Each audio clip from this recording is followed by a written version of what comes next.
A quick little video, mainly an update on the shop, me, and a huge thank you to my subscribers. I'm Rick, and this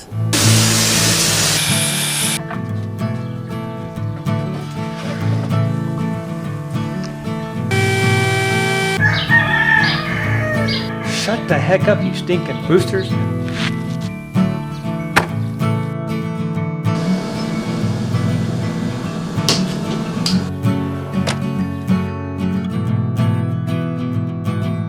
Down for your sanity. This is the shack. Hello, welcome back to the shack. Yes, quick little update. I'm going to try to keep it to hopefully 10 minutes. I'll have a link to a video up here I did a few weeks back of an incident that happened to me. Basically, in a nutshell, I had something happen to me that is rare, and what little information they do know, they've gotten from autopsies.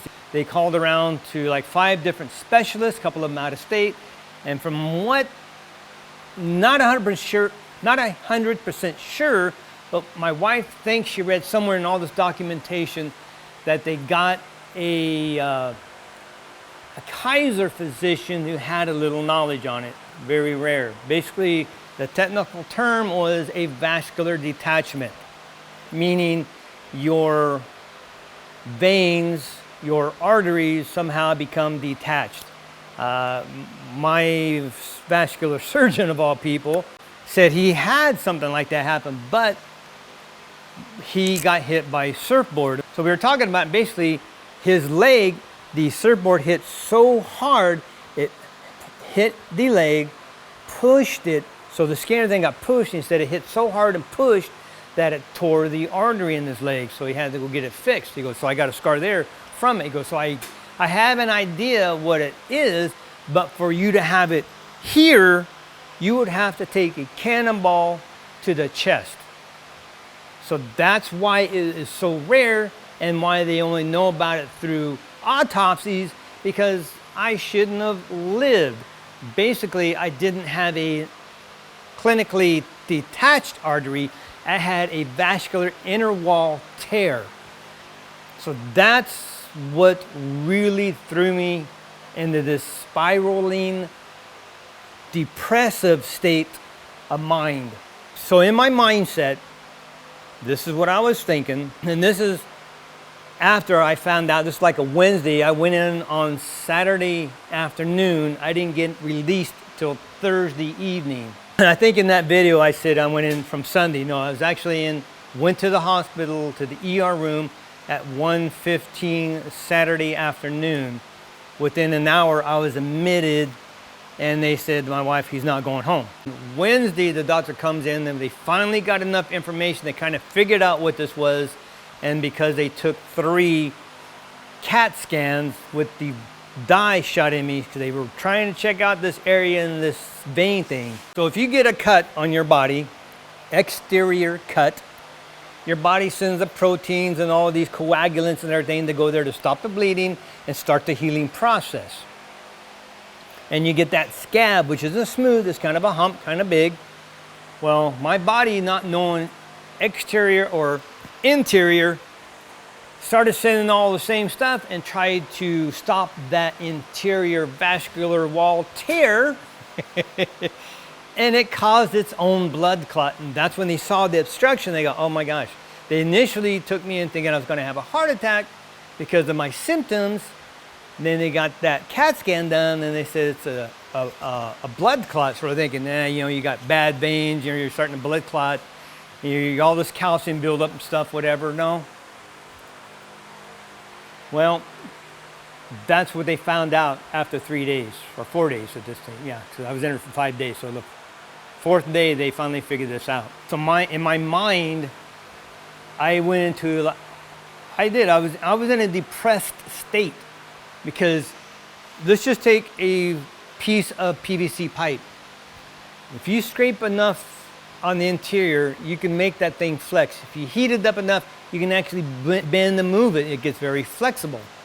If you apply pressure in that, if you heat it up and it becomes malleable, you put air in there and it's going to blow up like a balloon, then it's going to pop. So in my mind, I'm thinking, I can't be physically exertive anymore. I can't go out walking, jogging, running, doing anything. I can't do anything. Hell, I haven't even been to the range because I just didn't want to. I want to stay calm. I didn't want to do anything to get my heart pumping because I thought my heart pumping starts pumping more, pressure builds up, boom, the artery will burst and I will bleed out and die. Not the case, it's just what was going in my brain. So a lot of prayer, and the Lord finally talked to me, spoke with me, and I have to tell you right now, to my core subscribers, and there's probably 70 of you, but there's probably 20 to 30 of you who are my hardcore, I would call, and to you, from my heart, seriously, you are such a blessing. I cannot put into words my gratitude towards you. I am so very, very grateful because of your prayers, because your comments, you're in our prayers, we're praying for you, doing all these things.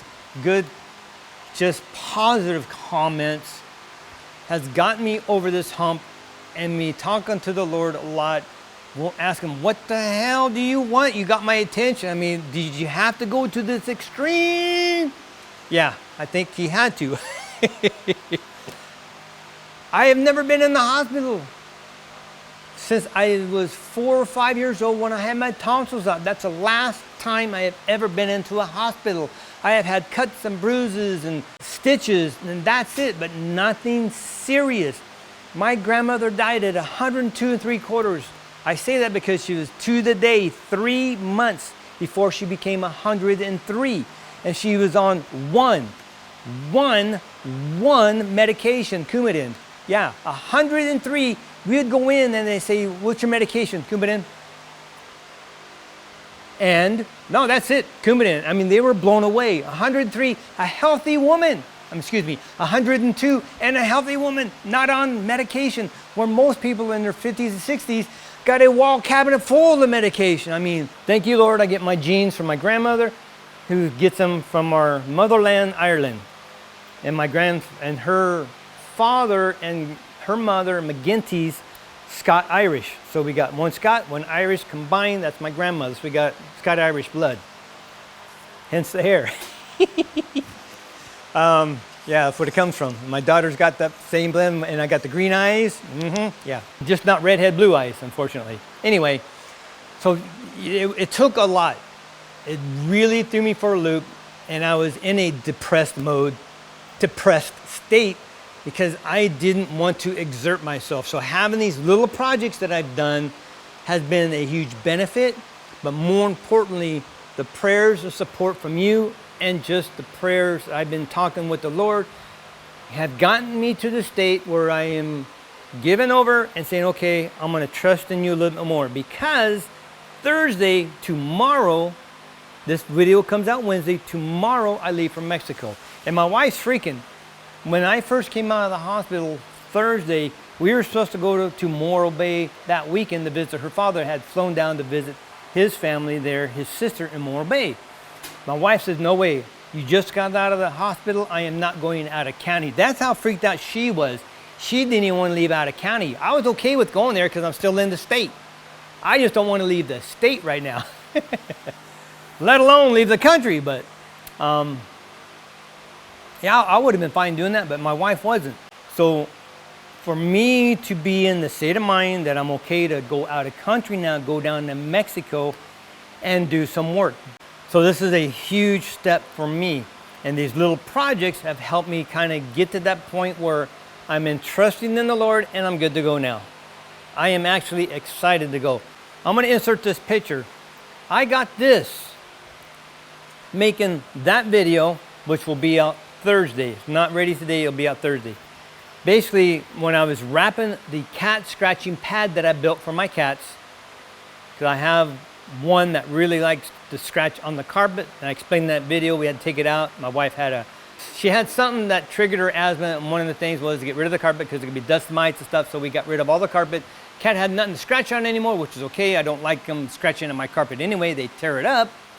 So I built this in place of the carpet. So when I was wrapping it, I was pushing down right here. The board was here. I'm using it to go around to keep it tight, go around, wrap it, push down, using that, keeping it tight. And that's how I got this. So my wife went online and we found, and here's the picture of my arm guards, these here. I will put them over. They go from here, my wrist, to about right here on my sleeve. So it will cover all this. And basically, I could use a knife cut on it because they are cut resistant. They have some stuff in it that prevent them from being ripped or cut. So they will have even more confidence being out here to do things. If I bump into it, it's going to give a little more of a cushion. Because of the blood thinners I'm on, I am getting these things with just, I could probably flick my arm and it will cause me to have a little bruise or something, whatever. These blood thinners suck, man. I don't like being on them, but I have to let this heal. So in the meantime, I got my arm guards and I'm good to go. Again, to my core, you are a blessing to me. You will not know the magnitude of the effect that you have had in me getting over this, plus the fact I have to give all credit, glory to the Lord. He's done magnificent things to my family lately. We had a few family incidences, which I won't get into because the personal are just amazing. I see his work in. The family itself is getting stronger as a unit. As we were kind of pulled apart for a while, we were coming together more now, which is a blessing, a huge thing, especially when I'm getting ready to move out of the state. I think now things have changed where I can maybe get both my girls to leave, and that is a massive blessing. Lord, thank you so much for that. So a lot of positives. So back to the woodworking. Two things real quick. I got the video coming out Thursday on the scratch bruising pad, scratch patching, cat scratching pad, bruise maker. I will get back next week. I'm going to start a couple things. And one thing I want to do, and this is where, again, the interaction of the viewers, I want to do a Magazine Monday project. Meaning I will go through my magazines. I'm going to pick out a project, build it one time, and build it. That is a weekend project or maybe even a one-day project, mainly geared toward those who may be new and maybe thinking that some of these projects in the magazines are maybe too much for them, but they're not. So maybe this will help build a little confidence. As I build my confidence, give you more confidence and a chance for interaction, because I only have one magazine I kind of subscribe to, just because I'm kind of old school. I still like paper. I like books, so I like to have something physical to read versus looking at my tablet or the computer. Just something I enjoy to look through there sometimes. So that's going to happen. Plus, I got one project is coming out of the magazine I'm going to build, so that will, I guess, be my first Monday magazine project, and they will come out on once a month on a Monday. I don't know which Monday. I'll just kind of pick a day, and we'll see how that goes. Once a month, I'm going to do a magazine project. So that is it. Again, thank you so much for watching. Be blessed. Take back. Build it for your sanity. You are such a blessing to me. I cannot tell you how much you are, but believe me, from my heart, thank you so very, very much. Little steps. We're getting back our confidence. The Lord has definitely said, trust in me more, have faith in me more. I will get you through anything. And I am doing that and trusting Him and going to Mexico. Thanks again for watching. We will see you next video.